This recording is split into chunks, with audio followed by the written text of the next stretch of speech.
Tonight, marking one of Toronto's darkest moments. Continue to grieve, of course. You know, when you lose a child, they say that is among the worst things that can ever happen. We'll show you how the community came together, healing from the trauma of the Danforth shooting that happened exactly 4 years ago. Plus, it's not necessarily first come, first served. It's going to be based on date of travel. The new plan to get passports out the door as epic lineups continue to plague wannabe travelers. And it's just brutal. Like, you just kind of look down on that and makes you just kind of hate them in a sense, right? The Canadian hockey sensations under new police investigations for alleged gang sex assault as Hockey Canada's ongoing crisis continues to unravel. Good evening, I'm Chris Glover. Exactly 4 years ago on a warm summer's evening, just like tonight, the Danforth was rocked by a horrific shooting. There was a memorial there this evening to honor the 2 young lives taken that night and the countless others that were changed forever when those terrifying bullets rang out. Dale Manukduk shows us how some affected by the tragedy have found a way to move forward. The memories of July 22nd, 2018 are vivid. First thing I thought it was, where is my son? So I found him, he had ducked behind the fountain. I would have been walking down the street from Chester subway station, coming right through here to get home. Go, all right, I'm gonna throw the cape on and come and save my little girl. And we were just told, you know, you can't. Like, this is locked down, the shooter's still active. That last voice you hear is Ken Price. His daughter Samantha was shot that night. She survived, but is still healing from the trauma. She grew up, you know, riding the subway every day to school, and now is very hesitant to do that if she does it at all. Every year, family, friends, and community members gather here at Withrow Park to lay flowers at the base of these 2 trees that were planted 1 year after the Danforth shooting. And while the 2 girls don't have the chance to see a future, the hope is that these trees will symbolize that they can still grow. Price acknowledges that everyone affected, and there were lots, from community members to local business owners, handles it differently. For Price and other Danforth shooting victim families, a part of their journey has been advocating for stronger gun control laws. The federal government has made progress since, such as a ban of 1,500 assault-style firearms and legislation tabled to force a national handgun freeze. Work intentionally with community leaders who know best, who have felt the profound and very negative impacts of gun violence so that we can create those safe spaces. Price says speaking to the media and the advocacy is only possible with support from the families of 10-year-old Juliana Kozis and 18-year-old Reese Fallon. While he's pleased progress has been made on gun violence, he says there's still more to be done. Dale Manukduk, CBC News, Toronto. Now to the passport problems many people in our country continue to struggle with. So backlogged, we've seen some people sleeping in line overnight, and today folks were handing out bottles of water to keep those waiting from passing out amid scorching temperatures. Tonight, the federal government says changes have been made to improve things. Ali Chiasson explains. But yeah, hopefully I get it today, you know? The passport saga continues. I've been waiting at this point like 6 months. Takes forever. It's been taking forever for a few reasons. What we saw in the spring with travel restrictions being lifted is we saw a huge volume of people applying for their passport. So about 80 to 85% are for people who've not had a passport before. So not just renewals, but people starting from scratch. We also saw that this volume came through the mail channel as opposed to in-person service. The mail channel is about 40% less efficient and also didn't have the capacity to receive that volume of applications. That backlog plus staffing issues caused what we saw earlier this summer. People had their trips already booked before they had even received a status update on their passport applications, which was taking months for some. Now the federal government has announced they've streamlined the process in a way that should get things moving again. It's not necessarily first come, first served. It's going to be based on date of travel so that we can get these applications through the system and get people their passports before they have to travel. The Passport Canada website has also been updated. The website has been redesigned and the information should be clearer for folks to better understand, A, what the situation is, and B, give them the best advice to help them as they're looking to get their passport. But don't expect to check the status of your own application. It's more of a general overview of how things are chugging along day by day. For example, select Regular Service and you'll find the approximate wait times along with disclaimer, disclaimer, disclaimer. 10 business days could take up to 2 weeks. 20 business days could actually take 13 weeks. 10 days for standard pickup could be more like 2 weeks. What's the status of the lineup at one of Canada's busiest passport offices? Well, that was actually encouraging. I've been here since 8:30 in the morning.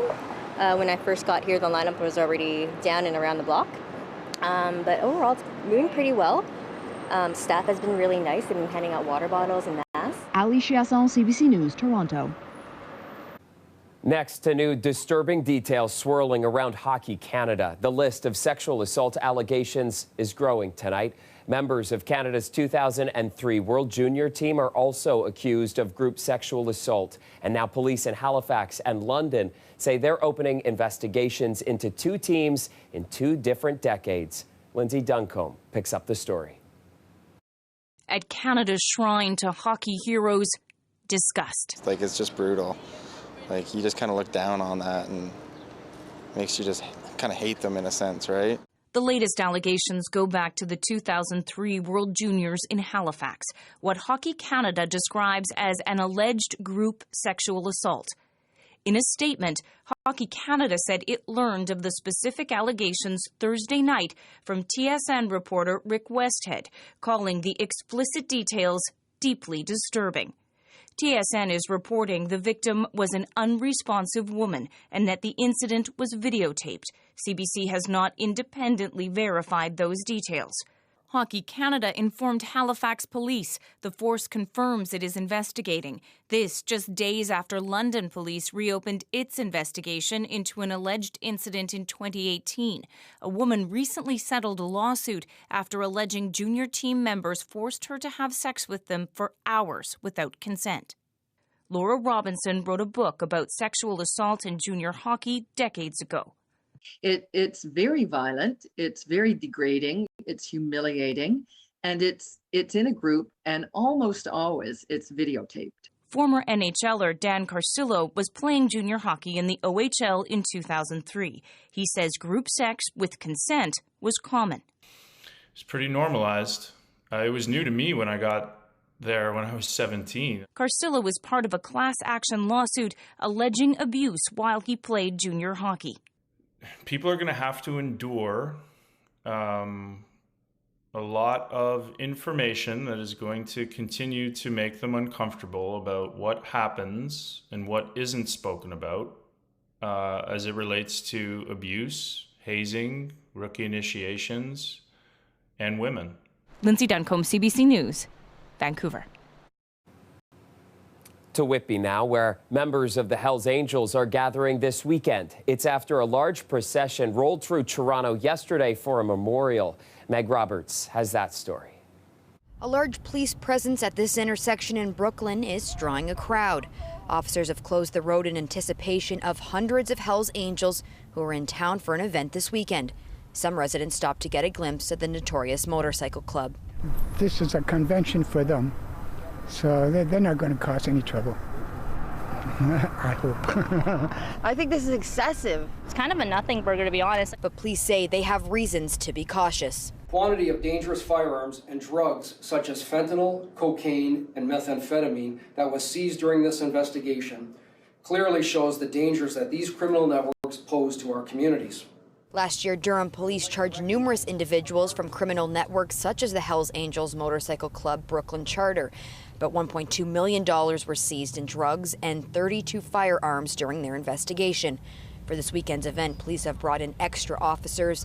They've closed Highway 12 north of Columbus Road and south of Brawley Road, and police are stopping bikers before they enter. We're hoping it's peaceful. We're hoping it's contained to the resident location where they're hosting the event, and that the residents aren't affected at the end of the day. Police say the public shouldn't be concerned, thoughts echoed by organized crime writer Peter Edwards, who says he expects bikers to be on their best behavior.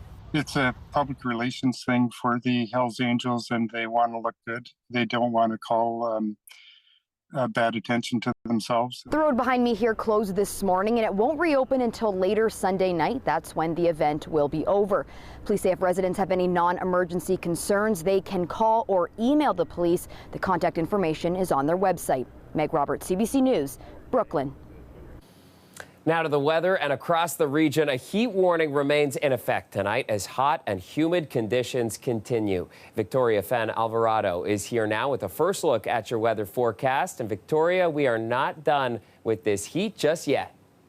Heat warnings currently in effect, and they're probably going to remain for the rest of the weekend because it's going to be hot and humid. Saturday morning, 23 degrees, feeling more like 27. We do have a risk for a potential thunderstorm.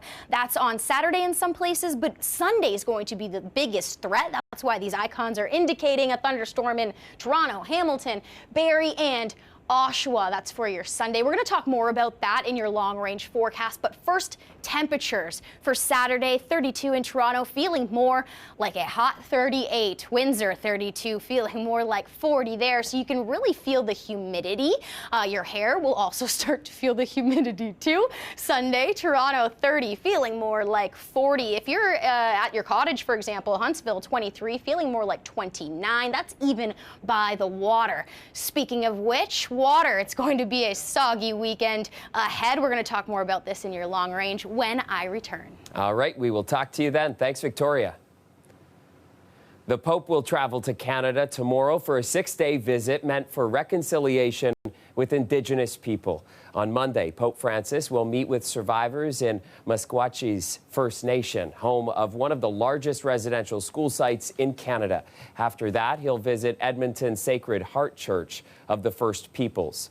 On Tuesday, for the Feast of St. Anne, a day of particular reverence for Indigenous Catholics, the Pontiff will give an open-air Mass at Commonwealth Stadium in Edmonton. Now to an encouraging story that might help clear up Ontario's backlogged emergency rooms. Starting next year, pharmacists in this province will be able to prescribe some drugs, and evidence shows that can help alleviate some of the pressure on the healthcare system. But there are calls to expand their scope of practice even further. Farah Morelli explains.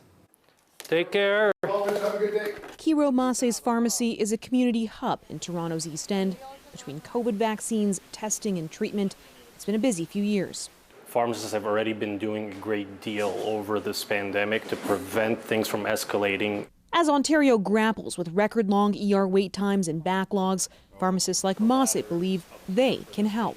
When pharmacists are involved in the circle of care and they're part of the healthcare team, there's a reduction in hospital visits, there is a reduction in emergency room visits. Recent research out of the University of Waterloo backs up that claim. It found up to 1/3 of avoidable hospital ER admissions could be managed by a pharmacy team, which is why many Ontario pharmacists have called for an expanded scope of practice. Pharmacists are part of the primary care team, we hope, we believe, and this should go a long way, I think, to helping alleviate some of the stress. In January of 2023, the province is expanding the scope of pharmacists. They'll be allowed to prescribe medication for up to 13 minor ailments, including pink eye, urinary tract infections, and allergic rashes. And while it's being welcomed by pharmacists, many say they'd like to see that list expanded further. There are provinces that allow pharmacists to prescribe for all medications except for narcotics and controlled substances. The Ontario Pharmacists Association says it would like to see a greater prescribing authority and the ability to do more point-of-care testing and routine immunizations. 3 things that will free up resources and make sure people don't end up presenting themselves into hospitals. Back at Mase's pharmacy, he too believes the changes could go further and be brought in sooner. It's set to start in January of next year, and that's way too late. Adding, the time is now to take pressure off an already strained system. Farah Morelli, CBC News. Welcome back. To say the Blue Jays dominated the Red Sox tonight would be a wild underestimation. Our boys of summer making franchise history. And it's over. Canada with a 3-up, 3-down inning punctuates the victory with a strikeout. That is right. They won by a whopping 28-5 over Boston. The Jays had already scored 25 runs after just 5 innings. It's a team record for most runs in a single game and proof there's no such thing as the mercy rule in baseball. It's also a record for Boston, not a good one, the most runs they've ever allowed in one game. Toronto mayoral candidate Gil Penalosa wants to transform parks into year-round community hubs. He announced his Parks for Everyone plan at his first campaign event this morning. Physical and mental health.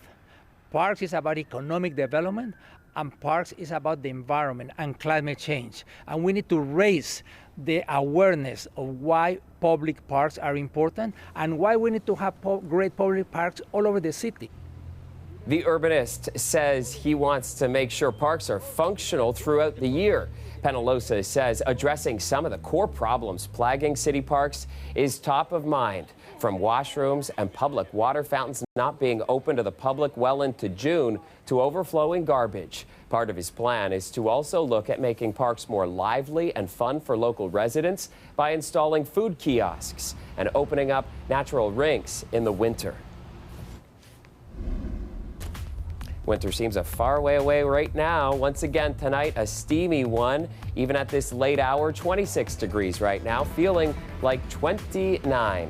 And the heat across the GTA just won't seem to quit. Victoria is back with your full weekend weather forecast. And Victoria, let's start with that unsettled weather you were warning about.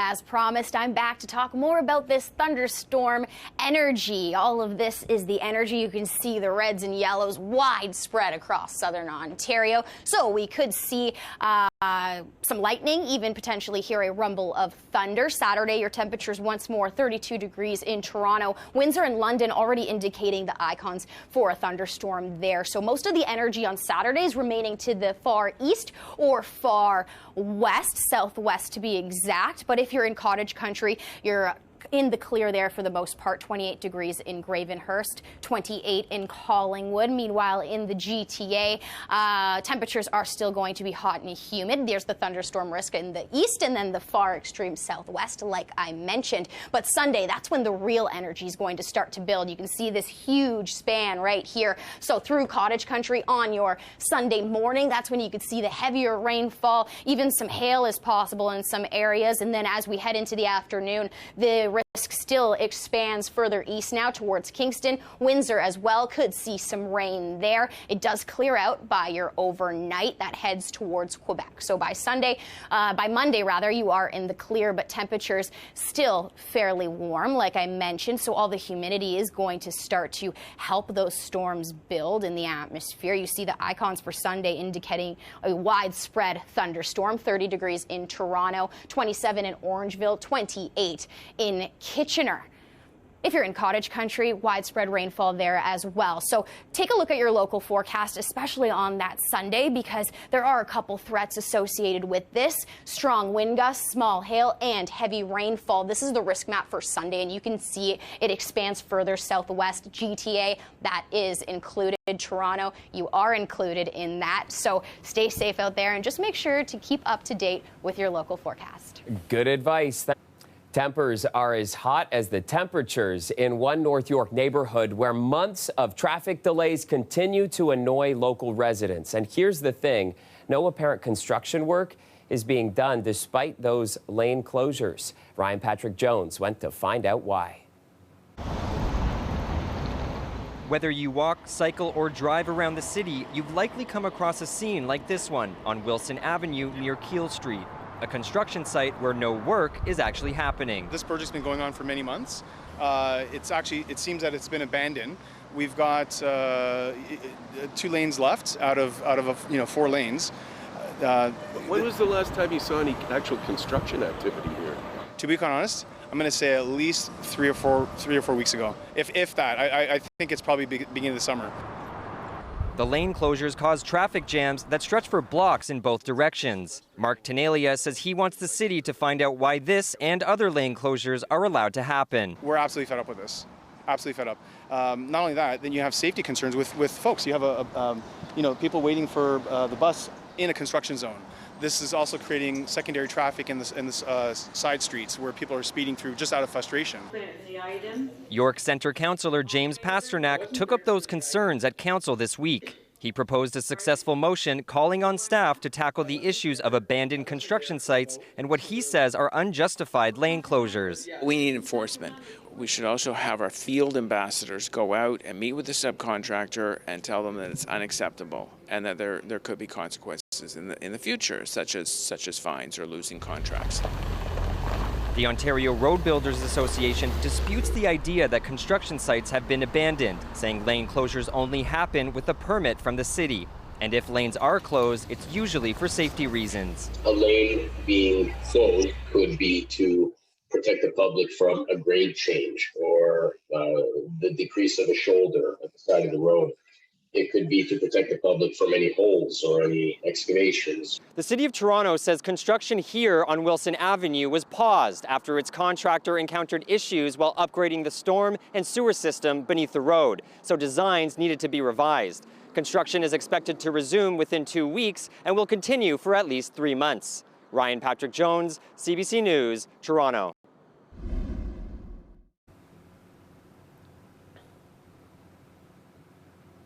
Summer in Toronto means festival season is back, and there's plenty of good stuff going on across the city this weekend. The 5th annual Taste of the Middle East is happening downtown all weekend long at Nathan Phillips Square.